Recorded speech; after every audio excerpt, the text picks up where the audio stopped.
हमारे यहाँ फर्नीचर, पलंग, सिंगारदान, सोफा सेट, अलमारी, dining table, fridge, computer table और दीगर कंपनियों के फर्नीचर दस्तियाब है। एक मरतबा तशरीफ लाकर खिदमत का मौका दे। प्रोप्राइटर मौलाना शबीर साहब, deluxe furniture mall and home appliances, fruit market के सामने, माल्टेगरी रोड, कामठा, नांदेड़। अस्सलाम वालेकुम नाज़रीन, नांदेड़ उर्दू न्यूज़ में आपका इस्तकबाल है। चलिए नज़र डालते हैं आज की अहम खबरों की तरफ। सरकारी अस्पताल नांदेड़ की जानिब से ज़िले नांदेड़ का कोरोना का अपडेट जारी किया गया है, जिसमें बतलाया गया है कि ज़िले नांदेड़ के सरकारी और खानगी अस्पतालों में ज़ेर इलाज कोरोना पॉजिटिव मरीजों में से 715 मरीज अच्छे होकर घर चले गए हैं, जबकि ज़ेर इलाज मरीजों में से 19 मरीजों की मौत हो चुकी है। 1850 अफराद की कोरोना जाँच की गई, जिसमें 337 की रिपोर्ट पॉजिटिव आई है। अभी अस्पतालों में जुमला 5285 कोरोना पॉजिटिव एक्टिव मरीज ज़ेर इलाज है। इनमें 177 मरीजों की हालत नाजुक बतलाई जा रही है। नांदेड़ ज़िले में कोरोना पॉजिटिव का फीसद 18 हो चुका है, जबकि कोरोना से अच्छे होने वालों का फीसद 91 है।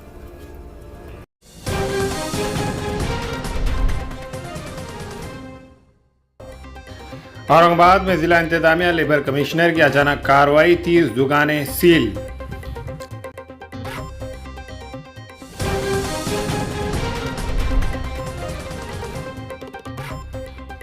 जिंतूर में ईद उल फितर के मौके पर लॉकडाउन में नरमी की जाए, जमात इस्लामी का तहसीलदार से मुतालिबा।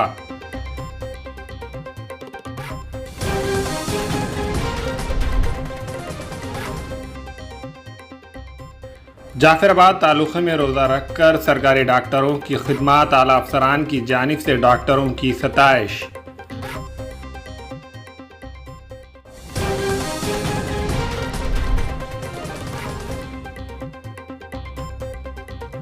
बासमती चावल की कीमतों में गिरावट।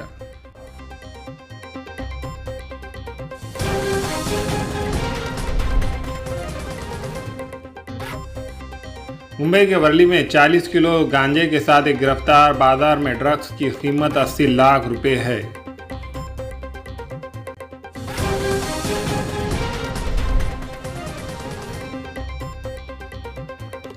मुंबई एयरपोर्ट पर 4 किलो हेरोइन के साथ जिम्बाब्वे का शहरी गिरफ्तार।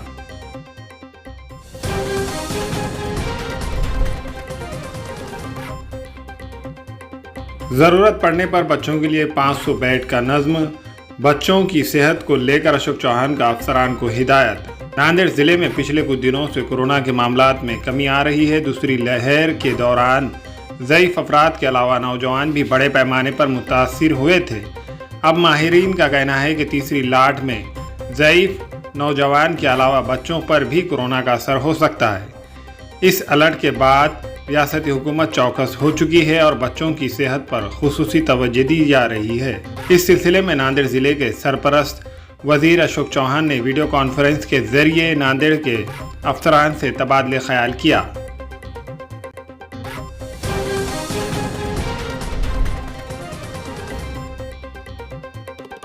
नांदेड़ जिले के मुखेड़ में पुलिस ने कार्रवाई करते हुए जाली ई पास बनाकर देने वाले 2 नौजवानों को गिरफ्तार करके इनके कब्जे से computer, scanner, printer, mobile phone व दीगर सामान जब्त किए। तफसीलात के मुताबिक महाराष्ट्र में इन दिनों लॉकडाउन के सबब एक ज़िले से दूसरे ज़िले को सफ़र करने के लिए ऑनलाइन ई पास हासिल करना ज़रूरी है। ये ई पास पुलिस महकमे की वेबसाइट के ज़रिए से जारी किया जा रहा है। पुलिस को खुफिया इत्तला मिली थी कि मुखेड़ शहर के साईराम ज़ेरॉक्स सेंटर वो मल्टी सर्विसेज में इस दुकान में जाली ई पास तैयार करके दिया जा रहा है। इस इत्तला पर पुलिस ने वहां छापा मारकर सुमेश धुपाले 27 साल और इसके एक साथी प्रताप सड़के योगेश ज़ेरॉक्स सेंटर, इन दोनों को हिरासत में लिया। इन दोनों ने कबूल किया कि वो लोगों को जाली ई पास बनाकर दे रहे थे।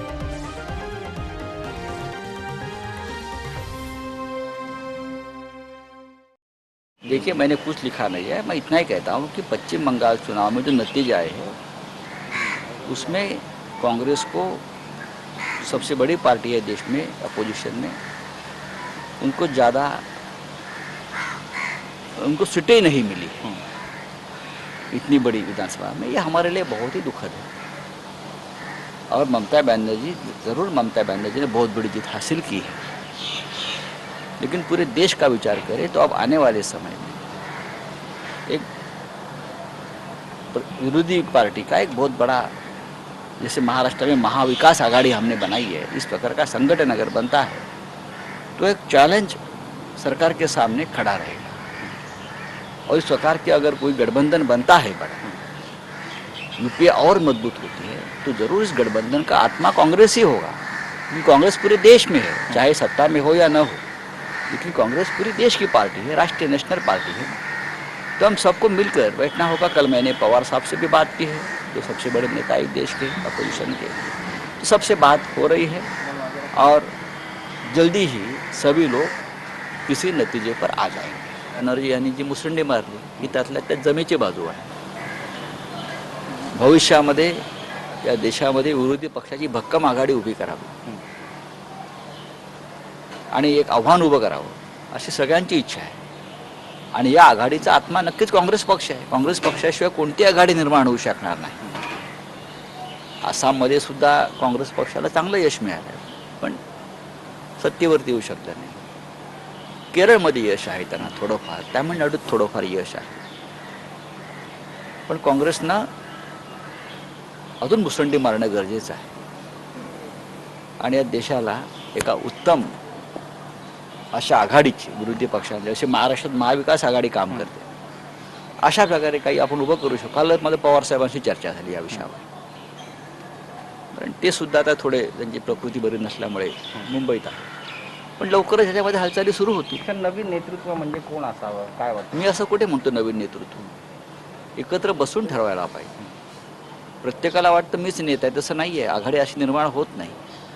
जसं महाराष्ट्रामध्ये 3 पक्षांनी उद्धव ठाकरेंनी नेता केलं आणि सरकार उत्तम चाललं, आदर्श आघाडी ही 3 भिन्न विचाराचे पक्ष एकत्र आले आणि त्यांचं नेतृत्व उद्धव ठाकरे करतायत। हा एक आदर्श असा ही व्यवस्था आपण निर्माण केली। राष्ट्रीय स्तरावर सुद्धा अशा प्रकारची व्यवस्था निर्माण करण्यासाठी सगळ्यांनी एकत्र यावं, अशा प्रकारचंच मत मी व्यक्त केलं आहे। नरेंद्र मोदी म्हणतात की महाराष्ट्र पॅटर्न संपूर्ण देशभरामध्ये राबवला पाहिजे, पण इथे महाराष्ट्रामध्ये विरोधी पक्षनेते देवेंद्र हे महाराष्ट्र पॅटर्न किंवा महाराष्ट्र मॉडेल हा संदर्भ वारंवार मी गेल्या 1 महिन्यापासून देतो, आपण पाहत असाल इथे। याच महाराष्ट्र मॉडेलचा संदर्भ सर्वोच्च न्यायालयानं दिला आहे आणि त्याच महाराष्ट्र मॉडेलवरती हिंदुस्थानचे प्रधानमंत्री नरेंद्र मोदी सुद्धा आता बोलायला लागले आहेत। हे महाराष्ट्र पुढे आहे या लढाईमध्ये आणि महाराष्ट्रानं स्वतःची लढाई स्वतःच्या बळावर निर्माण केली आणि लढली आणि त्याचं श्रेय नक्कीच राज्याचे मुख्यमंत्री, राज्याचे नेते उद्धव ठाकरे आणि त्यांच्या संपूर्ण सहकार्यांना द्यावं लागेल। सगळे काम करत आहेत। आत्तासुद्धा मी आदित्य ठाकरे यांच्याबरोबर पुण्यामध्ये 3 कोविड सेंटरची उद्घाटनं केली। ही सरकारी नाही आहे, ही शिवसेनेच्या माध्यमातून उभी केलेली आहे। महाराष्ट्राची स्थिती का चांगली आहे? सरकारला समांतर पॅरलल अशी कोविड सेंटर आणि यंत्रणा राजकीय कार्यकर्ते सुद्धा उभे करत आहेत, त्याच्यामुळे सरकारवरचा भार कमी होतो। हे इतर राज्यात झालं नाही। आता अनेक इतक्या संघटना संस्था काम करतात, अनेक मी पक्षांची नावं घेत नाही, पण त्यांना हे शिवसेनेसारखं काम करता आलं नाही। त्याच्यामुळे आज अनेक राज्यामध्ये जे चिता पेटलेला दिसतंय, आज कब्रस्तानात जागा नाही, हे चित्र जे जगात गेलंय त्याचं कारण तेच आहे। अस्सलाम वालेकुम, मैं अखिल मिर्जा। हमें उम्मीद है कि आपको हमारा चैनल अच्छा लगता होगा। लेटेस्ट न्यूज के लिए देखते रहिए नांदेड़ उर्दू न्यूज और न्यूज के पसंद आने पर लाइक, शेयर और सब्सक्राइब करना ना भूलें।